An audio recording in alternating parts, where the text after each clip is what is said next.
Hello and good morning, everyone. I hope you're doing well. Today we are starting from chapter number 11, and our verse of the day is coming from the book of Matthew, chapter 16, and verse number 24. It says that then Jesus told his disciples, "If anyone would come after me, let him deny himself and take up his cross and follow me.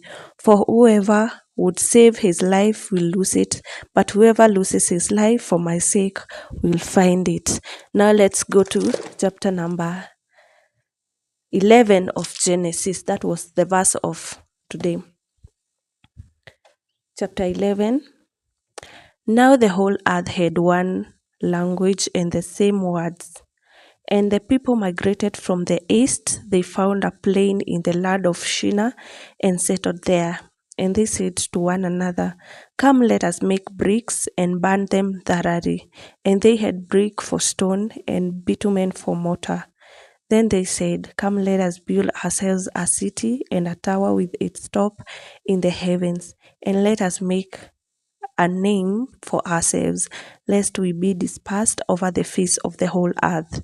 And the Lord came down to see the city and the tower which the children of men had built. And the Lord said, "Behold, they are one people, and they have one language, and this is only the beginning of what they will do. And nothing that they propose to do will now be impossible for them. Come, let us go down and there confuse their language, so that they may not understand one another speech." So the Lord dispersed them from there over the face of the earth, and they left off building the city. Therefore its name was called Babel, because there the Lord confused the language of all the earth, and from there the Lord dispersed them over the face of all the earth. Verse 10. These are the generations of Shem. When Shem was 100 years old, he fathered Apashdak 2 years after the flood. And Shem lived after he fathered Apakshad 500 years and had other sons and daughters. When Apakshad had lived 35 years, he fathered Shelah. And Apakshad lived after he fathered Shelah 403 years and had other sons and daughters. Verse 14. When Shelah had lived 30 years, he fathered Eber. And Shelah lived after he fathered Eber 403 years and had other sons and daughters. When Eber had lived 34 years, he fathered Peleg. And Eber lived after he fathered Peleg 430 years and had other sons and daughters. When Peleg had lived 30 years, he fathered Reu.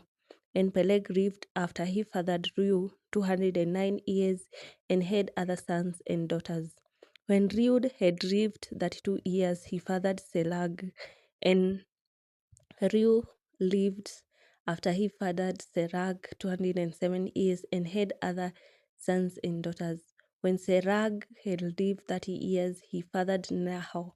And Serag lived after he fathered Nahor 200 years and had other sons and daughters.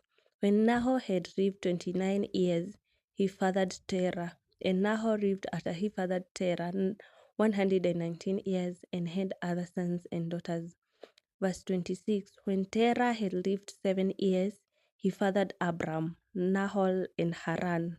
Now these are the generations of Terah. Terah fathered Abram, Nahor, and Haran. And Haran fathered Lot. Haran died in the presence of his father Terah in the land of his kindred and Ur of the Chaldeans. And Abram and Nahor took wives. The name of Abram's wife was Sarai, and the name of Nahor's wife was Milcah, the daughter of Haran. The father of Milcah was Iscah. Now Sarai was barren, she had no child. Terah took Abram his son, and Lot the son of Haran his grandson, and Sarai his daughter-in-law, his son Abram's wife. And they went forth together from Ur of the Chaldeans to go into the land of Canaan. But when they came to Haran, they settled there. The days of Terah were 205 years, and Terah died in Haran. That is chapter number 11. Now we're in chapter number 12. Now the Lord says to Abram, go from your country and your kindred and your father's house to the land that I will show you, and I will make of you a great nation, and I will bless you and make your name great, so that you will be a blessing. Verse 3, I'll bless those who bless you, and him who dishonors you I will curse, and in you all the families of the earth shall be blessed. So Abram went, and the Lord had told him, as the Lord had told him, and Lot went with him. Abram was 75 years old when he departed from Haran. And Abram took Sarai his wife, and Lot his brother's son, and all their possessions that they had gathered, and the people that they had acquired in Haran. And they set out to go to the land of Canaan. When they came to the land of Canaan, Abram passed through the land to the place of Shechem, to Oak of Morah. At that time, the Canaanites were in the land. Then the Lord appeared to Abram and said, to your offspring I will give this land. So he built there an altar to the Lord who had appeared to him. From there he moved to the hill country of the east of Bethel and pitched his tent, with Bethel on the west and Ai on the east. And there he built an altar to the Lord and called upon the name of the Lord. Verse 9, and Abram journeyed on, still going toward Negeb. Verse 10, now there was famine in the land. Abram went down to Egypt to sojourn there, for the famine was severe in the land. When he was about to enter Egypt, he said to Sarai his wife, I know that you are a woman beautiful in appearance.